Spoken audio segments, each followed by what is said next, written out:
Hello everyone, a very warm welcome to you all. Today in this video we're looking at struct, which is a type of a reference data type. Having said that, let's jump right in. Alright, so what are structs? Structs are a user defined data type, meaning you basically specify the various data types that you want to be in your struct. Right, so a struct allows us to group multiple variables of different types under a single name, right? So take for instance, you want to store a person data, right? A person usually have different data types. Take for instance, they need to have a name, an address, their number, basically whatever thing you want to store, right? So a struct allows us to do this. So a struct can be used to store records, identity details, or even different actions. Now, so how do we declare a struct? A struct can be declared using the struct keyword, basically that the name of your struct, in this case we're using to do, then your curly brackets, then the different data types you want to include. In this case, we are including a string to be an action and also a bool to be if the action is completed or not. Also, you can declare a struct inside of your contract or outside of your contract. So once a struct is declared outside of a contract, it basically sets the scope of the struct to be global. This means that any contract that uses this file will basically be able to call the struct variable in itself, right? So this is the concept of you declaring your struct outside of your contract. The scope becomes global and can be used by any contract that imports it. Alright, so having said that, let's move forward. A struct can be initialized in three ways. So the first is calling it like a function. Now in this case, you state the name of your struct, right, and then your parentheses with the value of the different data types that you already declared in your struct. In this case, we declared an action data type, which is a string, and also a completed data type, which is a boolean. And we are assigning a value built on Kaia, and also which is the action, and the completed status is true. Also, the other way of initializing a struct is using the key value mapping. This is usually done to make your code readable. So you basically set the key value pairs, right? In this case, the key values are action, and the value is built on Kaia. Then the other key also is completed and the value is true. So this is how to initialize a struct using a key value mapping. Moving forward, we have initialize an empty struct and also assign value. Okay, so once you initialize an empty struct, you basically also have to declare the data location of the data area. In this case, you can use two data locations. Either you use storage or you use memory. Now, as you can see here, we use memory. And once this is done, you basically just declare to do the data location and the variable name, right? So to now assign values to them, you have to use the dots annotation. You basically you do t dot the key, which is action or the variable that you already declared, and assign values to it. Then t dot completed, which is the second variable in our struct. Then you assign the value to it. Alright, so this is how to initialize a struct in three ways as we have seen. Let's take a practical look at how struct works by heading over to Remix IDE. Let's create a new file and call this struct.soul. And the next thing I want to do is to specify the compiler version, right? And also we have the contract keyword. Let's call this struct. Alright, so let's take a look at how to actually declare struct. To declare struct, like we mentioned, use the struct keyword, the name of the struct, and then basically start inserting the various data types that you want to add. In this case, the string, we call this action, right? And the other one is a boolean, right? Which checks if the action is completed or not.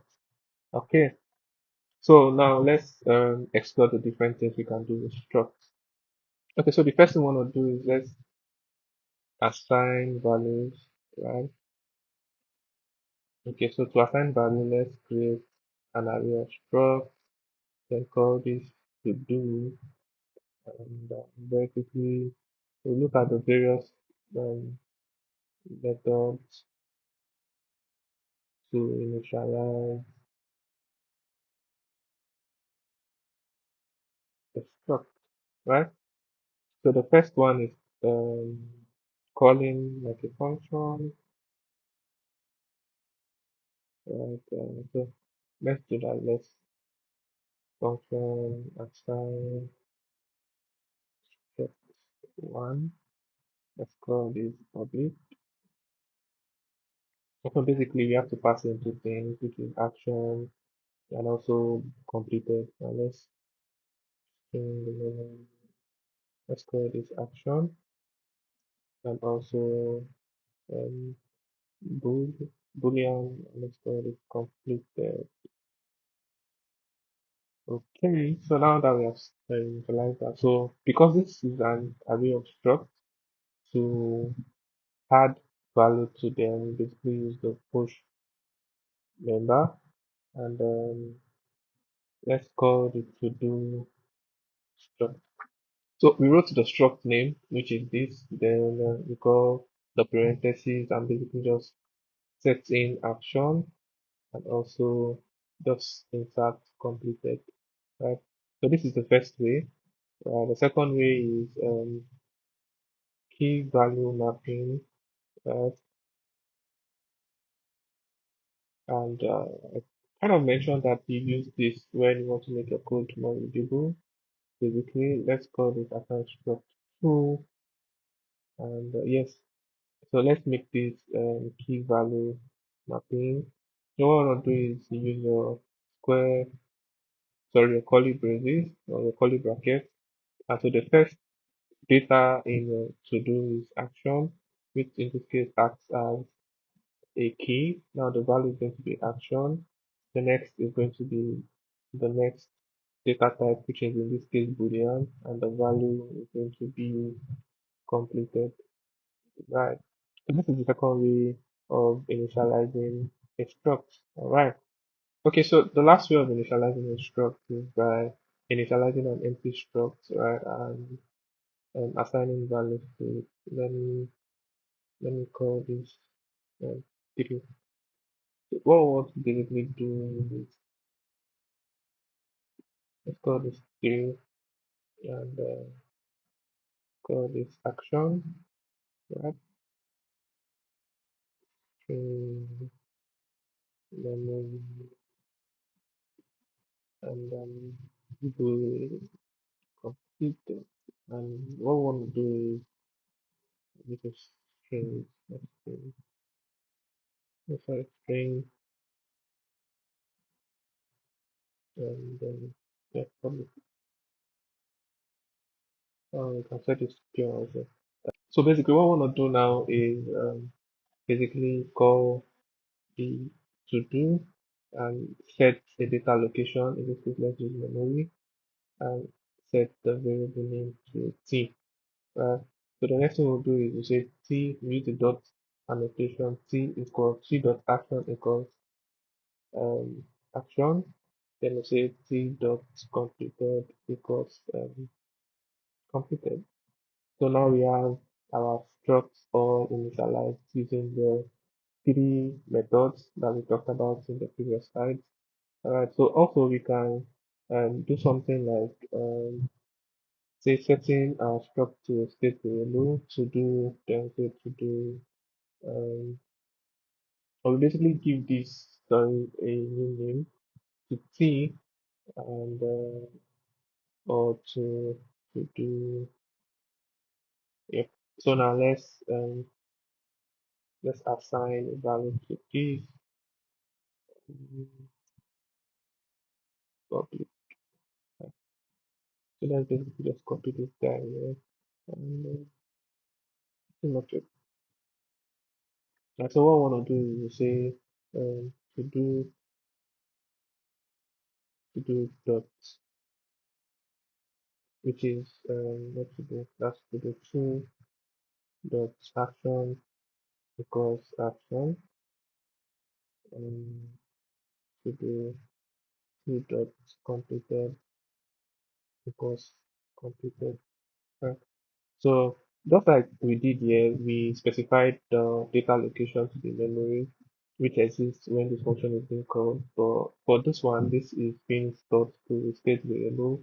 But so it has been stored to the state variable already, and all we have to do is just assign the value by using the dot annotation.